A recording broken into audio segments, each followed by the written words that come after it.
Tenth science का chapter number 1 का lecture number 3 करेंगे, टाइप्स ऑफ केमिकल रिएक्शंस।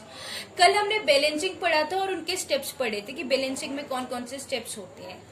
आज हम कॉम्बिनेशन रिएक्शन और एक्सोथर्मिक रिएक्शन पढ़ेंगे। बाकी के रिएक्शंस हम नेक्स्ट लेक्चर्स में पढ़ेंगे। ओके, तो without wasting time let's get started. Types of chemical reactions. देखो, क्लास 9th में आप पढ़ के आ रखे हो कि जो केमिकल बॉन्डिंग होती है ना एटम्स के बीच में जो केमिकल बॉन्डिंग होती है वो या तो टूटती है या फिर आपस में बनती है। ओके, या तो वो टूटेंगी या फिर बनेंगी। जो बॉन्ड्स होते हैं ना एटम्स के बीच में, 9th क्लास में पढ़ के आ रखे हो ये चीज को, या तो वो टूट जाएंगे या फिर वो बनेंगे। तो उन्हीं की वजह से केमिकल रिएक्शन बाइफरकेट है। जैसे कि कॉम्बिनेशन रिएक्शन में decomposition reaction, displacement reaction, double displacement reaction, disproportionation reaction, oxidation reaction, reduction reaction, redox reaction. ये सारी रिएक्शन हम बाकी के लेक्चर्स में पढ़ेंगे, पर आज हम कॉम्बिनेशन रिएक्शन को लेंगे और उसके अंदर ये एक्सोथर्मिक और एंडोथर्मिक होता है कुछ, वो भी पढ़ेंगे। तो सबसे पहले कॉम्बिनेशन रिएक्शन का मतलब समझते हैं कि कॉम्बिनेशन रिएक्शन है क्या। देखो, जब दो या फिर दो से ज्यादा रिएक्टेंट आपस में कंबाइन होते हैं ना तो एक सिंगल प्रोडक्ट फॉर्म करेंगे। अगर ऐसा होगा तो ये कॉम्बिनेशन रिएक्शन है। मतलब when two or more reactant combine to form a single product, then this kind of reaction is known as combination reactions। ठीक है, इसके एग्जाम्पल है कैल्शियम ऑक्साइड जब वाटर के साथ कंबाइन होगा, रिएक्ट होगा, तो वो फॉर्म करेगा calcium hydro oxide. Okay, calcium oxide plus H2O gives calcium hydro oxide. Calcium oxide का ही सेकेंड नेम क्विक लाइम। क्या? Quick lime. और कैल्शियम हाइड्रो ऑक्साइड का नाम स्लेक्ड लाइम भी है।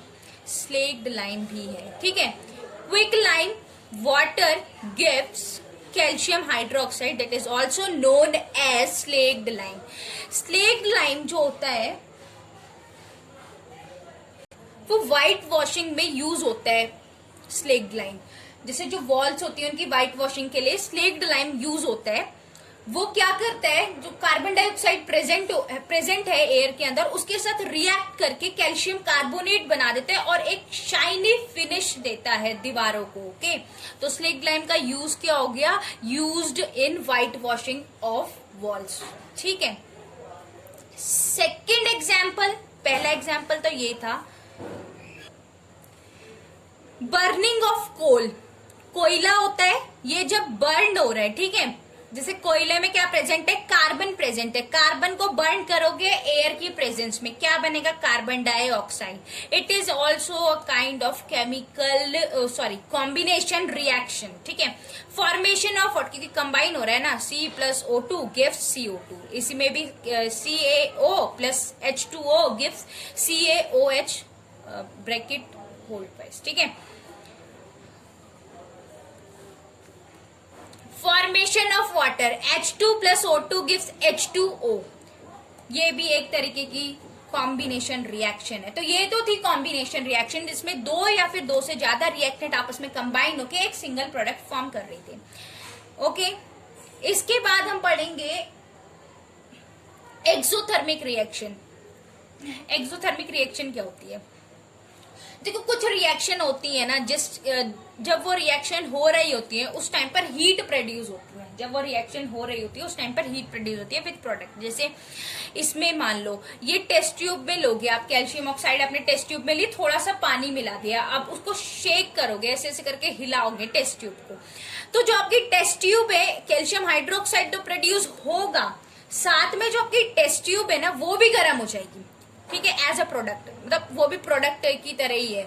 तो हीट इवॉल्व आउट हुई है, उसमें हीट निकल गई है, हीट रिलीज हुई है। ठीक है, तो वही एक्सोथर्मिक रिएक्शन है जिसमें हीट रिलीज हो रही है। जिस रिएक्शन में एज अ प्रोडक्ट, वही रिएक्शन एक्सोथर्मिक रिएक्शन कहलाती है। Reaction in which heat is released. Okay, example अभी मैंने बता दिया कि इसके साथ होती है, एक तो एग्जाम्पल यही हो गया, ठीक है।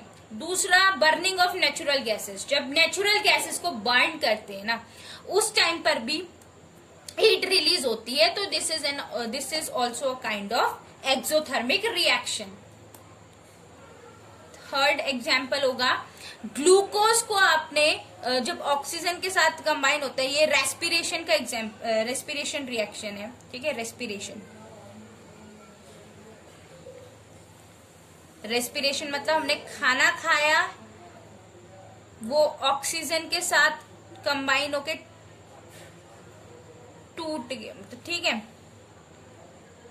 क्या बनेगा, CO2 plus H2O plus energy, ये एनर्जी है और heat is also a kind of energy, ठीक है।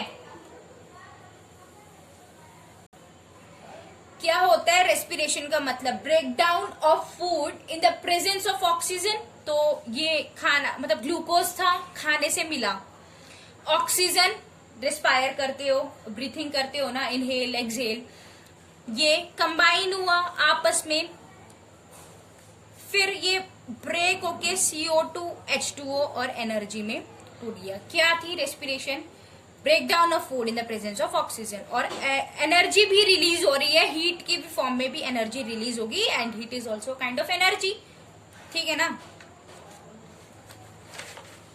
लास्ट एग्जाम्पल है decomposition of vegetable matter into compost.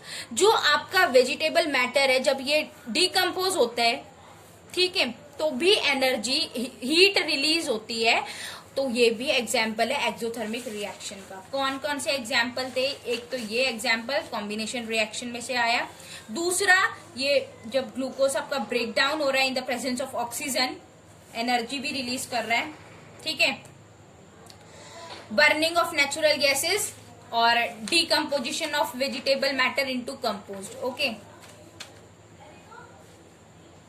I hope यहां तक सबको क्लियर होगा।